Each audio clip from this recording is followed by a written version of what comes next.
नमस्कार दोस्तों, मैं हूं अभिषेक और आप देख रहे हैं सॉल्व टैक्स प्रॉब्लम। दोस्तों आज का वीडियो बहुत ही इंपॉर्टेंट है क्योंकि आज के वीडियो में हम लोग डिस्कस करेंगे कैसे आप जीएसटी पोर्टल में अपना फाइनल रिटर्न फाइल करेंगे।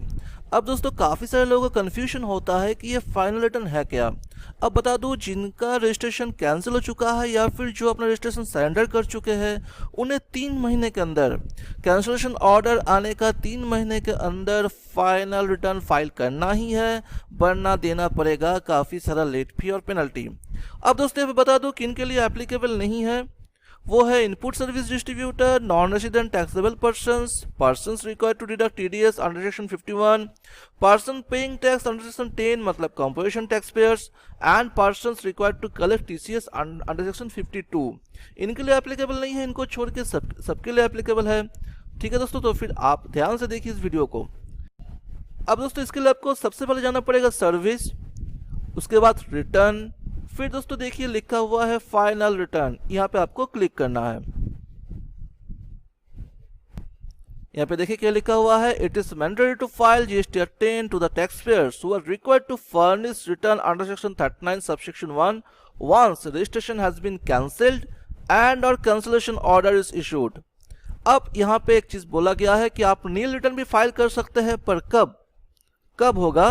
इन case there are no inputs held in stock, inputs contained in semi-finished or finished goods held in stock, and capital goods, plant and machinery on which input tax credit is required to be reversed or the amount of tax required to be paid back to the government। अब दोस्तों ऐसा हो सकता है कि जब आप cancellation कर रहे थे या फिर सरेंडर कर रहे थे तब आपके पास काफ़ी सारा स्टॉक पड़ा हुआ है। अब दोस्तों वो फिनिश गुड्स हो सकता है, कैपिटल गुड्स हो सकता है, प्लांट एंड मशीनरी हो सकता है, जिसका आईटीसी आप ऑलरेडी क्लेम कर चुके थे, अब उसको तो आपको रिवर्स करना है।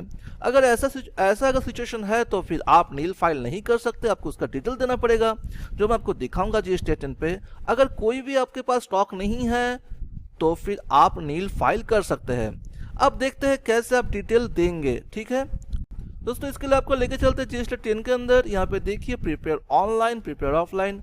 ऑफलाइन आप फाइल करेंगे जब काफी सारा आपके पास डेटा रहेगा, पर यहां पे मैं फाइल करूंगा ऑनलाइन।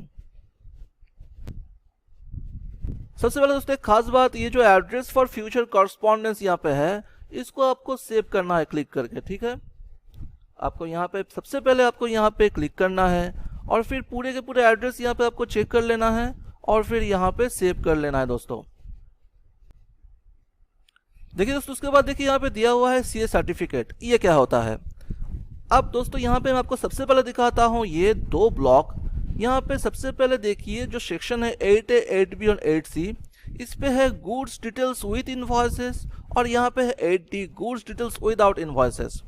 आपके पास जो स्टॉक पड़ा हुआ है अगर उसका प्रॉपर इनवॉइस है तो उसका रिकॉर्ड आप यहाँ पे देंगे, और अगर उस प्रॉपर इनवॉइस आपके पास नहीं है, वो जो गुड्स है उसका विदाउट इनवॉइस गुड्स है, तो फिर उसका रिकॉर्ड आपको यहाँ पे देना है। पर अगर विदाउट इनवॉइस का गुड्स है तो उसके लिए आपको फिर दोस्तों आपको सर्टिफिकेट फ्रॉम चार्टर्ड अकाउंटेंट या फिर कॉस्ट अकाउंटेंट्स अपलोड करना पड़ेगा। फिर जो भी मैंडेटरी डिटेल्स उसको देना पड़ेगा। फिर जो सर्टिफिकेट है उसका जेपीजी और पीडीएफ फॉर्मेट में आपको अपलोड करना है और फिर सेव सी डिटेल्स पे क्लिक कर देना है दोस्तों।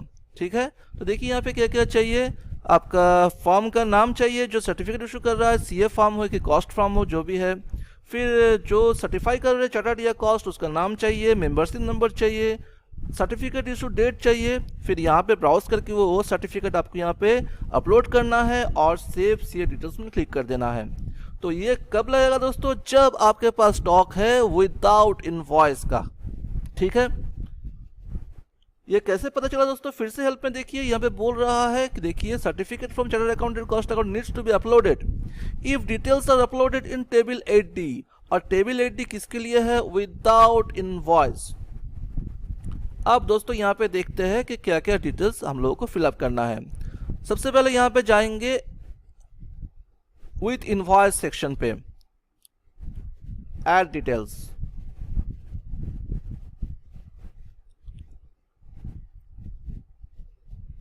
यहाँ पे दोस्तों 2 तरह का देखिए दिया हुआ है जीएसटी, और एक है आपका वैट और सेंट्रल टैक्स। ठीक है, अगर आपके पास इनवॉइस है जीएसटी का तो यहाँ पे आपको जीएसटी नंबर देना है, सप्लाई नेम ऑलरेडी आ जाएगा, फिर इनवॉइस और बिल एंट्री नंबर देना है, इनवॉइस नंबर देना है, इनवॉइस का डेट देना है, और फिर यहाँ पे आपको सिलेक्ट करना है वो क्या है, इनपुट सेल्ड इन स्टॉक है या फिर सेमी फिनिश गुड्स है या फिर कैपिटल गुड्स है, उसको आपको सिलेक्ट करना है। फिर उसका डिस्क्रिप्शन देना है, फिर आपका यूनिट जो आपका होता है पीस हो या फिर जो भी केजी हो वो आपको देना है, फिर प्रॉपर क्वांटिटी देना है, टैक्सल वैल्यू देना है, फिर आपका जो भी आप ऑलरेडी टैक्स क्लेम कर चुके हैं उसका डिटेल्स आपको यहाँ पे देना है, और फिर यहाँ पे ऐड कर देना है। दोस्तों बता दूं टैक्सल वैल्यू जो होगा वो आपका डेबिट नोट या फिर क्रेडिट नोट जो भी है उसका एडजस्ट करने के बाद ही आप यहाँ पे डालेंगे दोस्तों, ठीक है।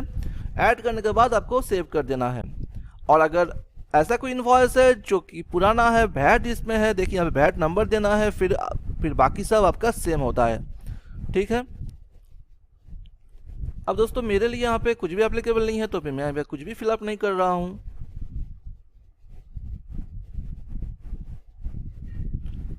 इस तरह के बाद जब भी आप अपना ये सारा डिटेल्स फिलअप कर लेंगे जो भी आपका है, देखिए ये अभी तक ये हाईलाइट नहीं है, हाईलाइट तभी होगा अगर कोई टैक्स पेबल है पेड है आपको जब आप प्रोसीड टू फाइल करेंगे। तो यहाँ पे मैं प्रोसीड टू फाइल कर रहा हूँ दोस्तों, ठीक है।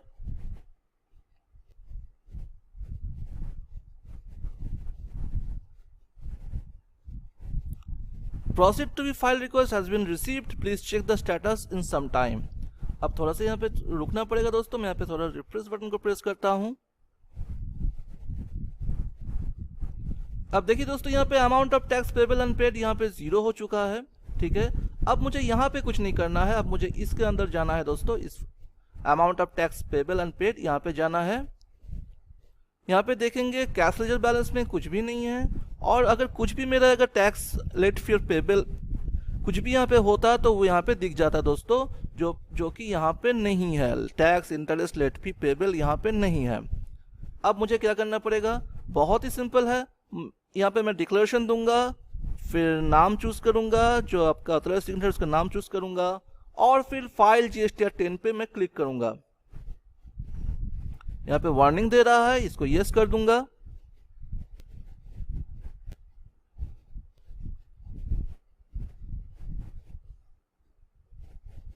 अब दोस्तों यहाँ पे मैं DSC या फिर EVC से मैं फाइल कर दूंगा। मैं इसको फाइल करता हूं दोस्तों।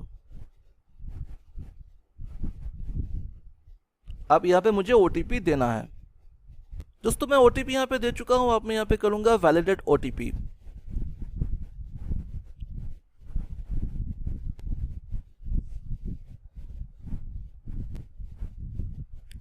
GSTR 10 of GSTN has been successfully filed। The acknowledgement reference number भी मुझे मिल गया है। अब दोस्तों मैं अपना फाइनल रिटर्न फाइल कर चुका हूँ। अब दोस्तों आखिर में एक इम्पॉर्टेंट बात शेयर करना चाहता हूँ, अगर आप टाइमली फाइल नहीं करते GSTR 10 को तो आपके खिलाफ एक नोटिस इशू होगा, जिसपे आपको 15 दिन का टाइम मिलेगा, 15 डेज का टाइम मिलेगा, उसके अंदर आपको GSTR 10 फाइल करना है। अगर आप उसके अंदर भी GSTR 10 फाइल नहीं करेंगे तो फिर आपके खिलाफ एक ऑर्डर इशू होगा, जिसपे आपको लेट फी पेनल्टी और जो भी आपका इंटरेस्ट फी है वो आपको पे करना है। तो दोस्तों GSTR 10 को टाइमली फाइल कीजिए, और अगर ये वीडियो आपको अच्छा लगा है तो फिर लाइक कीजिए, शेयर कीजिए, और सब्सक्राइब करना, बेल आइकन प्रेस करना एकदम मत भूलिए। थैंक यू दोस्तों, आज के लिए इतना ही। Have a nice day.